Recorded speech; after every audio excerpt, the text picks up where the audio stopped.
இலங்கை மீதான தீர்வை வரி 30% மாற்றப்பட்டுள்ளது. வாகன இறக்குமதி மூலமான இலங்கைக்கு வருமானம். ரத்தினங்கள் மற்றும் நகைகள் ஆணையகத்தின் புதிய நடவடிக்கை.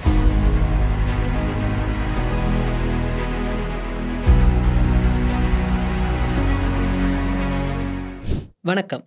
கடந்த வாரம் நடந்த முக்கியமான பொருளாதார தகவல்களை தெரிஞ்சு கொள்றதுக்காக இந்த நிகழ்ச்சியில இணைஞ்சிருக்கிறீங்க.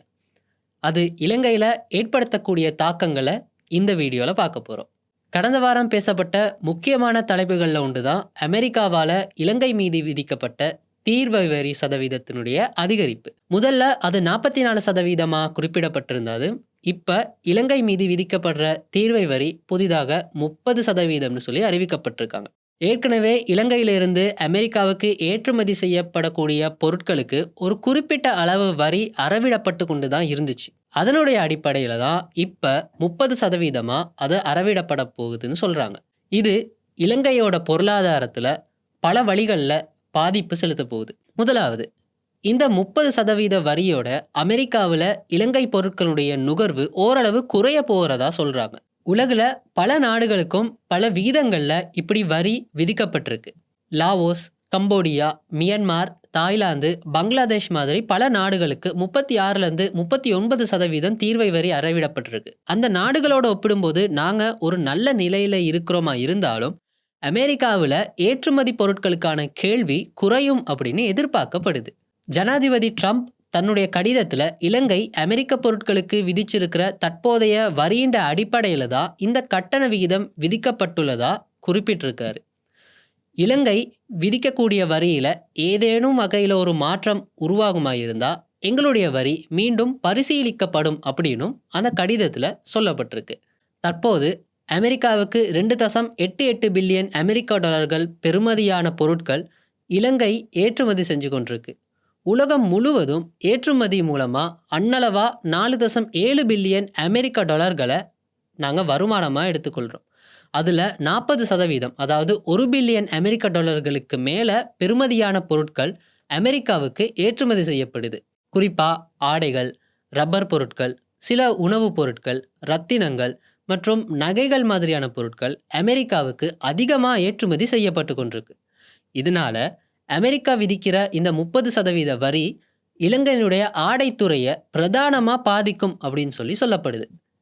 சர்வதேச நாணய நிதியத்தினுடைய அறிக்கை அவர்களுடைய மதிப்பாய்வுக்கு பின்னால் வெளியிடப்பட்டிருக்கு. அதன்படி இலங்கையினுடைய வரி வருமானம் வாகன இறக்குமதியை முழுமையாக சார்ந்து இருக்கக்கூடாது அப்படின்னு சர்வதேச நாணய நிதியம் பரிந்துரை செஞ்சிருக்கு. February 1, 2025 அன்னைக்கு வாகன இறக்குமதி மீதான கட்டுப்பாடுகள் தளர்த்தப்பட்டது உங்களுக்கு ஞாபகம் இருக்கும். அதன்படி அந்த திகதியிலிருந்து இன்னைக்கு வரைக்கும் IMF அறிக்கையின்படி தோராயமாக 675 மில்லியன் அமெரிக்க டாலர் தொகைக்கு லெட்டர் ஆஃப் கிரெடிட், அதாவது கடன் கடிதங்களை நாங்கள் வழங்கியிருக்கோம். இந்த ஆண்டு வாகனங்களுக்காக பிரதானமாக 1-1.2 பில்லியன் அமெரிக்க டாலர் வரைக்கும் இறக்குமதி செய்யப்படும் அப்படின்னு அரசாங்கம் எதிர்பார்க்கிறதா சொல்லப்படுது. அதன்படி 160க்கும் மேற்பட்ட கடன் கடிதங்களை ஏற்கனவே வழங்கியிருக்கிறோம்.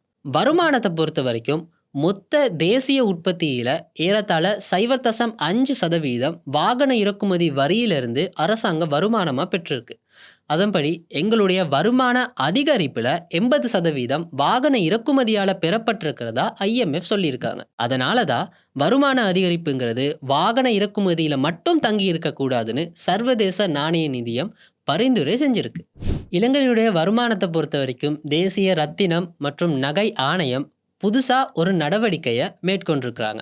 குறிப்பாக ரத்தின கற்களை வாங்கக்கூடிய சுற்றுலா பயணிகளுக்காக அவங்க செலுத்துகிற வெட் வரியை இலங்கை விமான நிலையத்தில் திரும்பி பெறுறதுக்கு இல்லைனா மீளளிக்கிறதுக்கு நிலையம் ஒன்று நிறுவியிருக்கிறாங்க. இது கட்டுநாயக்க சர்வதேச விமான நிலையத்தில் ஜூலை 4 நிறுவப்பட்டிருக்கு. அதன்படி சுற்றுலா பயணிகள் இலங்கையில் ரத்தின கற்களை வாங்கினா இலங்கையில் அதுக்கு வெட் வசூலிக்கப்படுது. ஆனாலும் அவங்க இலங்கையை விட்டு வெளியேறப்போ அவங்க வெளிநாட்டவராக இருந்தாங்கன்னு சொன்னால் அந்த தொகையை அவங்களால திரும்ப பெற்றுக்கொள்ள முடியும். கிடைக்கக்கூடிய தரவுகள் அடிப்படையில் சராசரியாக இலங்கையர் அல்லாத இரட்டை குடியுரிமை இல்லாத ஒரு சுற்றுலா பயணி சுமார் 50,000 இலங்கை ரூபாய் வரைக்கும் இங்கே செலவிடுறாரு. அந்த பணத்தில் தான் அவர் பெரும்பாலும் ரத்தின கற்களையோ இல்லை நகைகளையோ வாங்குறாரு. அதன்படி முன்ன மாதிரி வெட் வரி விதிக்கப்படுமாயிருந்தா ரத்தின கற்கள் மற்றும் தங்க நகை வணிக வியாபாரிகளுடைய வணிகம் சுமார் 25% குறைந்துள்ளதா கூறப்படுது. அதன்படி 2023ல 477 மில்லியன் அமெரிக்க டாலர்களா இருந்த இந்த ரத்தின கற்கள் நகை வணிகங்களுடைய வணிக அளவு 2024ல 360 மில்லியன் அமெரிக்க டாலரா குறைஞ்சிருக்கிறதா சொல்றாங்க. அதனால வெட்டை மீண்டும் திருப்பி செலுத்துறது மூலமா இலங்கை பொருளாதாரத்தை இலக்காக கொண்ட சுற்றுலாத்துறைக்கு ஒரு நம்பிக்கையான செய்தியை கொண்டு வரும் அப்படின்னு சொல்லி ரத்தின கற்கள் மற்றும் நகைகள் ஆணையம் நம்புது. கடந்த வாரத்துக்கான இலங்கை பொருளாதாரம் மற்றும் வணிக உலகில் நடந்த மிக முக்கியமான தகவல்களை உங்களுக்கு நாங்கள் கொண்டு வந்திருந்தோம். இதே மாதிரி அடுத்த வாரம் இன்னொரு வீடியோவில் உங்களை சந்திக்கும் வரை நன்றி, வணக்கம்.